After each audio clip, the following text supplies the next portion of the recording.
Everyone, అందరికీ నమస్తే. నేను మిస్ సింధుని. Welcome to our channel fashion by Sindhu. ఇవాల్టి వీడియోలో క్యాప్సికమ్ కర్రీని చాలా డిఫరెంట్ మెథడ్లో ఎంతో రుచికరంగా తక్కువ టైంలో ఎలా తయారు చేసుకోవాలో చూద్దామండి. రెసిపీ ప్రిపరేషన్ కోసం నేను 1/2 kg వరకు క్యాప్సికమ్ తీసుకున్నాను. క్యాప్సికమ్ని శుభ్రంగా కడుక్కొని పైనున్న తొడిమలు అనేవి రిమూవ్ చేసుకుని క్యాప్సికమ్కి లోపలున్న గింజలు అనేవి రిమూవ్ చేసి వీడియో క్లిప్లో చూపిస్తున్నట్టు బైట్ సైజ్ పీసెస్ లాగా కట్ చేసుకున్నాను.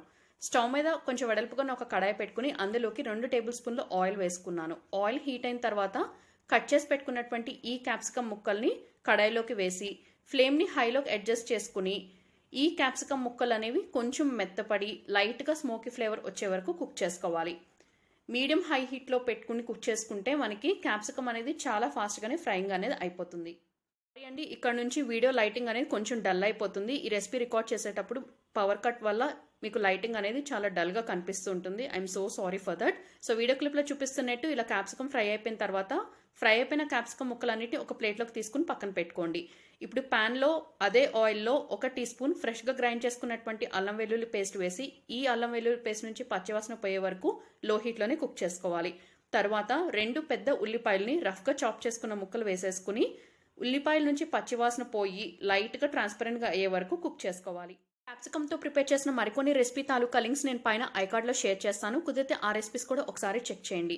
అలాగే క్విక్ అండ్ ఇన్స్టెంట్గా ప్రిపేర్ చేసుకునే మరికొన్ని కర్రీస్ రెసిపీస్ కూడా పైన ఐకార్డ్స్లో చివరి ఎండ్ స్క్రీన్లో షేర్ చేస్తాను. ఆ రెసిపీస్ని కూడా ఒకసారి విజిట్ చేయండి. ఫ్రై అవుతున్న ఆనియన్స్లోకి కొంచెం కరివేపాకు అని వేసి కరివేపాకును కూడా బాగా కుక్ చేసుకోండి. ఈ రెసిపీ ప్రిపరేషన్లో నేను టొమాటోస్కి బదులు టొమాటో ప్యూరీ అనేది 1 కప్ యాడ్ చేశాను. మీ దగ్గర టొమాటో ప్యూరీ లేకపోతే ఈ ప్లేస్లో బాగా పండినటువంటి 2 పెద్ద సైజ్ టొమాటోల్ని రఫ్గా చాప్ చేసుకుని ఆ ముక్కలు యాడ్ చేసుకోవచ్చు. టొమాటో ప్యూరీ నుంచి పచ్చివాసన పోయే వరకు లో టు మీడియం హీట్లో కుక్ చేసుకోండి. టొమాటో ప్యూరీ కుక్ అయ్యేలోపు ఈ కర్రీ ప్రిపరేషన్లో మనం గ్రేవీ కోసం యూజ్ చేసే ఒక స్పెషల్ పేస్ట్ని ఎలా ప్రిపేర్ చేసుకోవాలో చూద్దామండి. దీనికోసం ఒక మిక్సింగ్ బౌల్లోకి 4 టీ స్పూన్ల శనగపిండి, 4 టీ స్పూన్లు చిక్కగా ఫ్రెష్గా ఉన్న పెరుగు అనేది యాడ్ చేసుకోండి. శనగపిండి పెరుగుని రెండింటిని కూడా ఎలాంటి లంప్స్ అని ఏర్పడకుండా ఫస్ట్ ఒక థిక్ పేస్ట్ లాగా రెడీ చేసుకోండి. తర్వాత అవసరానికి తగినట్టు వాటర్ అనేది కొద్దిగా యాడ్ చేసుకుంటూ వీడియో క్లిప్లో చూపిస్తున్నట్టు అస్సలు గడ్డలు అనేవి ఏమాత్రం లేనటువంటి స్మూత్ అండ్ థిక్ పేస్ట్ని రెడీ చేసుకోండి. ఈ మిశ్రమమే మనకి క్యాప్సికమ్ కర్రీలో గ్రేవీ కోసం హెల్ప్ అవుతుంది. క్యాప్సికమ్ని ఎప్పుడు డిఫరెంట్గా ఒకే రొటీన్ మెథడ్లో ప్రిపేర్ చేయకుండా ఇలా డిఫరెంట్ మెథడ్స్లో ప్రిపేర్ చేసి పెడితే ఇంట్లో వాళ్ళకి తినడానికి చాలా ఇష్టపడతారండి. సో వీడియో క్లిప్లో చూపిస్తున్నట్టు ఇలా సెమీ థిక్గా ఉండేటట్టు బ్యాటర్ అనేది రెడీ చేసేసుకుని పక్కన పెట్టుకోవాలి. ఈ లోపు మనకి టొమాటోస్ కూడా బాగా కుక్ అయిపోయి దగ్గరికి వచ్చేసి ఉంటుంది. ఈ స్టేజ్లో మనం ఇప్పుడు రెడీ చేసి ఉంచుకున్నటువంటి శనగపిండి పెరుగు మిశ్రమాన్ని వేసేయాలి. వేసేసిన తర్వాత గరిటె పెట్టి కంటిన్యూస్గా 1 or 2 minutes పాటు లో హీట్లోనే కుక్ చేసుకోవాలి. తర్వాత ఫ్లేమ్ని మీడియంలోకి అడ్జస్ట్ చేసుకుని ఈ శనగపిండి మిశ్రమం నుంచి పచ్చివాసన పోయే వరకు కుక్ చేసుకోవాలి. శనగపిండి మిశ్రమం వేసిన తర్వాత ఇదంతా కూడా కొంచెం బాగా థిక్గా అయిపోయి బాగా దగ్గరకు వచ్చేస్తుందండి. సో లో టు మీడియం హీట్లోనే ఇలా పచ్చివాసన పోయే వరకు కుక్ చేసుకున్న తర్వాత ఇందులో మీ రుచికి సరిపడా ఉప్పు అనేది వేసుకోండి. అలాగే కొంచెం పసుపు కూడా వేసుకోండి. ఉప్పు అనేది మీరు క్యాప్సికమ్ ముక్కలు ఫ్రై అయ్యేటప్పుడు వేయొద్దు. ఎందుకంటే ఓన్లీ మనం ముక్కల్ని మాత్రమే ఫ్రైయింగ్ చేసాం కాబట్టి అక్కడ యూనిఫామ్గా ముక్కలకి పట్టదు. ఇలా గ్రేవీలో వేసుకుంటే మీకు బాగా పడుతుంది.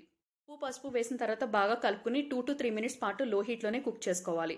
2 to 3 minutes తర్వాత వీడియో క్లిప్లో చూసినట్టు ఇదంతా దగ్గరికి వచ్చేస్తుంది. ఇప్పుడు ఇందులో మీరు తినే గ్రేవీ కన్సిస్టెన్సీకి తగినట్టుగా వాటర్ అనేది యాడ్ చేసుకోండి. నేనైతే అప్రాక్సిమేట్లీ 2 cups ఆఫ్ వాటర్ అనేది యాడ్ చేశాను. సో వాటర్ వేసిన తర్వాత ఒకసారి బాగా కలిపేసుకోవాలి. 2-3 నిమిషాల పాటు లిడ్ అనేది పెట్టుకుని లో హీట్లోనే కుక్ చేసుకోండి. ఈ మిశ్రమం అనేది ఒక ఉడుకు పడుతుంది అని అనుకున్నప్పుడు ఇందులోకి ఒక 1 టీ స్పూన్ వేయించిన జీలకర్ర పొడి వేసుకోండి. ఇది వేసుకోవటం వల్ల కర్రీ టేస్ట్ అయినా అరోమా అయినా చాలా బాగుంటుంది. తర్వాత ఒక 1 టీ స్పూన్ ధనియాల పొడి వేసుకోండి.